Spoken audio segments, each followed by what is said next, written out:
સુરતના અલથાણમાં પ્રજ્ઞાચક્ષુ યુવતી સાથે દુષ્કર્મ થયું।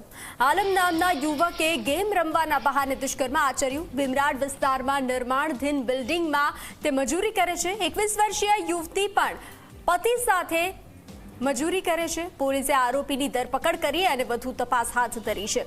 તો ભીમરાડ વિસ્તારમાં આ ઘટના બની છે, જ્યાં નિર્માણધીન બિલ્ડિંગમાં આ મજૂરી કરે છે યુવક। 21 વર્ષીય યુવતી પણ પોતાના પતિ સાથે મજૂરી કામ કરે છે।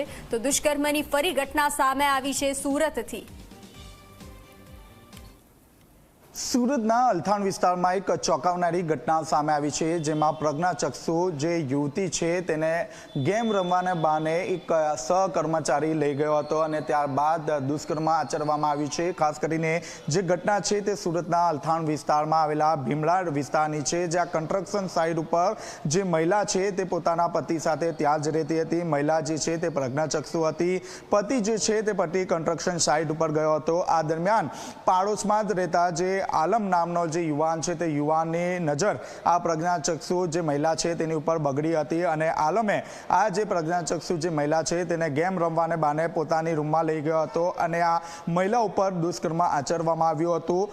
સમગ્ર બનાવને લઈને અલથાણ પોલીસ દ્વારા તપાસ હાથ ધરવામાં આવી હતી, જેમાં પ્રજ્ઞાચક્ષુ જે મહિલા છે તે આ નરાધમના જે અવાજ છે તે અવાજ ઉપરથી આલમની ઓળખ કરવામાં આવી હતી અને ત્યારબાદ પોલીસે આલમની ધરપકડ કરવામાં આવી છે। હાલ સમગ્ર બનાવને લઈને પોલીસે જે આરોપી છે તેનું મેડિકલ પરીક્ષણ માટે નવી સિવિલ હોસ્પિટલ લઈ જવામાં આવ્યો છે અને મહત્વની વાત છે, સમગ્ર બનાવને લઈને હાલ અલથાણ પોલીસે વધુ તપાસ હાથ ધરી છે। કેમેરામેન પ્રશાંત દિવડે સાથે ચેતન પટેલ, ઝી મીડિયા, સુરત।